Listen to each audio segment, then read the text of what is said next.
Olá, amigos e amigas.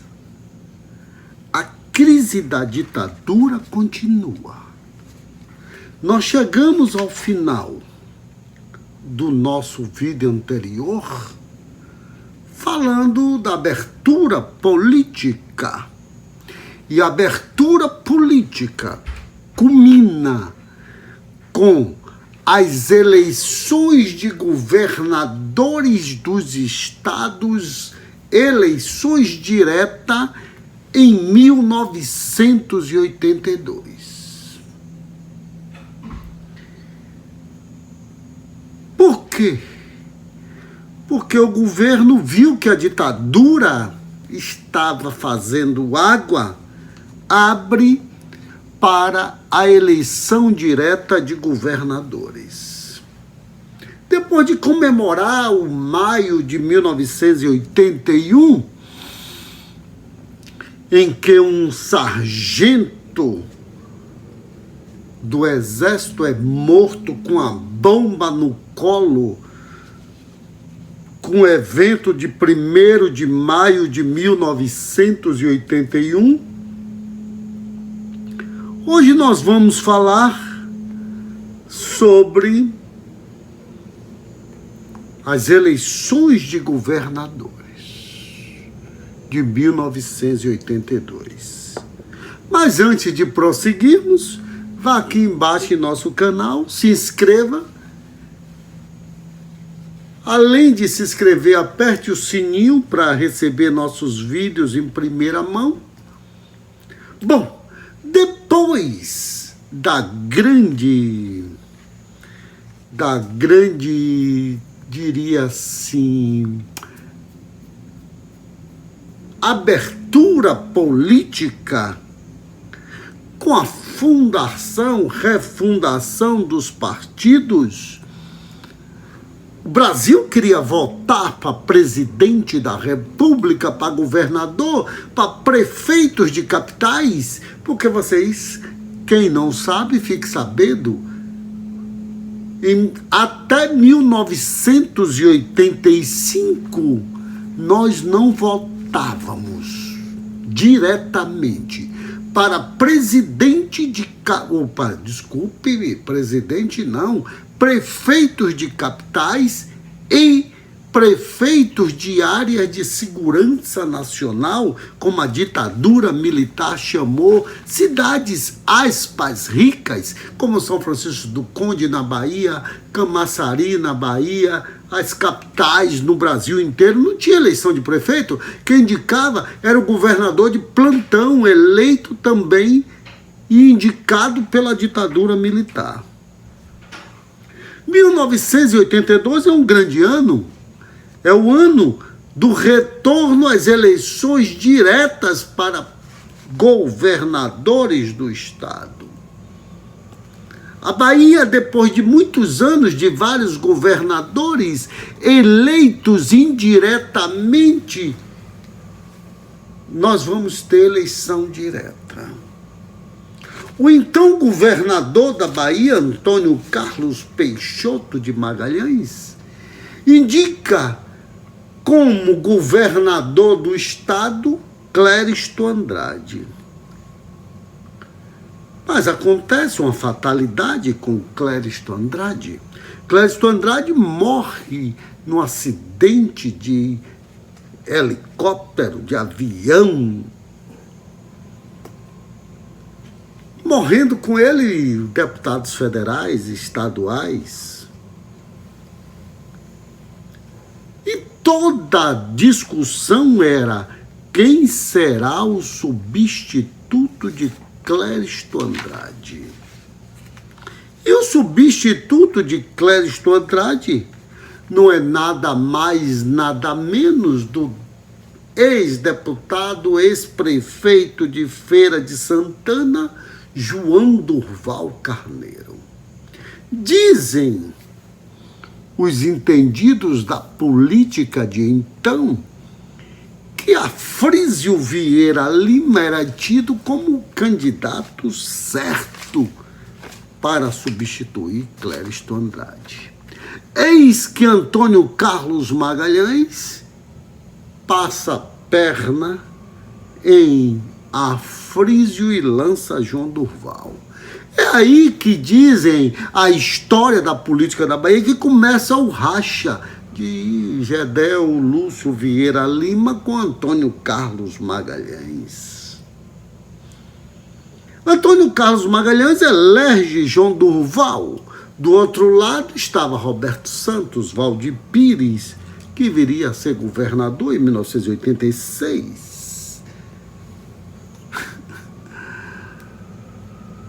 E a ditadura começava a dizer, olha, nós estamos aqui para ir embora, porque nós não temos mais condições morais e éticas para prosseguir. Mas o Brasil queria mais, não queria só eleger governador. Em 1983, um grande deputado lá do Planalto Central do Brasil apresenta uma emenda, e essa emenda é a emenda Dante de Oliveira. Era um deputado federal do estado do Mato Grosso. E foi governador do Mato Grosso posteriormente. Apresentou a emenda de eleições diretas para presidente. E essa emenda de eleições diretas para presidente percorreu o Brasil inteiro. Era comício gigantesco, mostrando a importância. O comício era apresentado por Osmar Santos, um locutor esportivo formidável. Esses comícios eram gigantescos no Brasil. Mas a emenda Dante de Oliveira não passa no Congresso Nacional. Perdemos as eleições por 23 votos de diferença.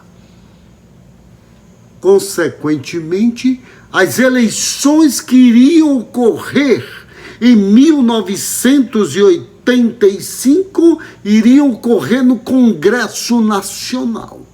E no Congresso Nacional só votava deputados, senadores e os delegados do partidos. E as eleições foram marcadas depois desse episódio da não aprovação da emenda Dante de Oliveira. A eleição foi marcada para o dia 15 de janeiro de 1985. O candidato natural seria Dr. Ulisses Guimarães, um homem que lutou contra a ditadura ferozmente. Mas num gesto de grandeza absoluta, porque ele sabia que não era da confiança dos militares, ele abre mão da sua candidatura e apoia para presidente da República do Brasil, Tancredo de Almeida Neves. O mesmo que fora primeiro-ministro lá na solução parlamentarista da renúncia de Jânio Quadros e a posse de João Goulart.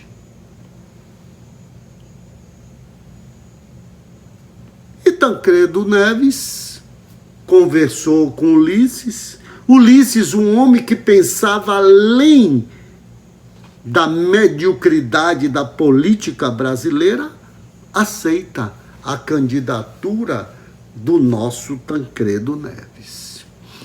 E Tancredo Neves, receoso de perder as eleições, convida para ser o seu vice-presidente José Sarney. O mesmo José Sarney que teria sido presidente ou secretário-geral da Arena, governador do Maranhão, indiretamente indicado.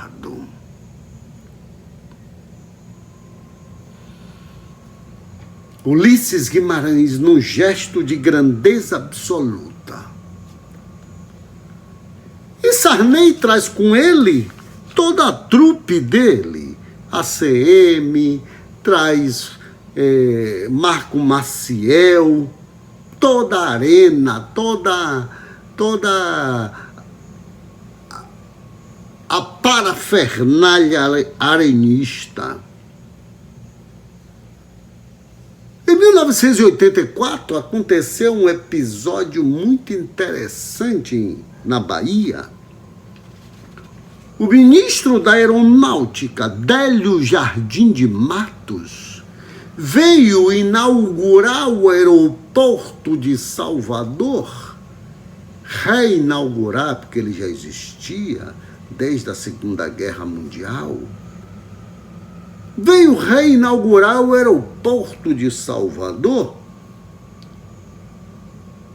E quando Délio Jardim de Matos aqui chega, ele diz que não ia apoiar um traidor da ditadura militar. Ele não chamava ditadura militar, ele chamava de traidor da Revolução de 64. Antônio Carlos, com sua língua ferina, respondeu a Délio Jardim de Matos: traidor da Revolução de 64 não sou eu.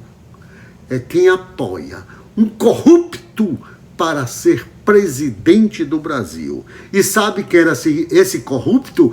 O candidato da ditadura militar, apoiado por Figueiredo, Délio Jardim de Matos. Sabe quem era ele? Paulo Salim Maluf. E Antônio Carlos Magalhães caiu nos braços do povo. Justiça seja feita e tem que ser dito. Caiu nos braços do povão. O povão chegava nos comícios de Tancredo Neves, levantava Antônio Carlos Peixoto de Magalhães. Ah, meu Deus. A Bahia se preparava para ser um estado diferente. No processo de eleger Tancredo Neves, eu busquei todos aqueles que tinham uma participação política na sociedade baiana e brasileira. E essas pessoas vieram para o governo. E quem são essas pessoas que vieram para o governo? Aureliano Chaves, todos vieram. Tancredo Neves vence as eleições no Congresso Nacional. Percorreu o Brasil inteiro fazendo comícios. Sarney, o seu vice, Ulisses Guimarães, o grande homem, o grande cidadão, queria mostrar para o Brasil que podia fazer algo diferente. Olha que coisa maravilhosa. Sarney, dentro da sua condição de vice-presidente, ele apostava num Brasil diferenciado. Ele apostava no Brasil diferente. Ora, vamos para frente.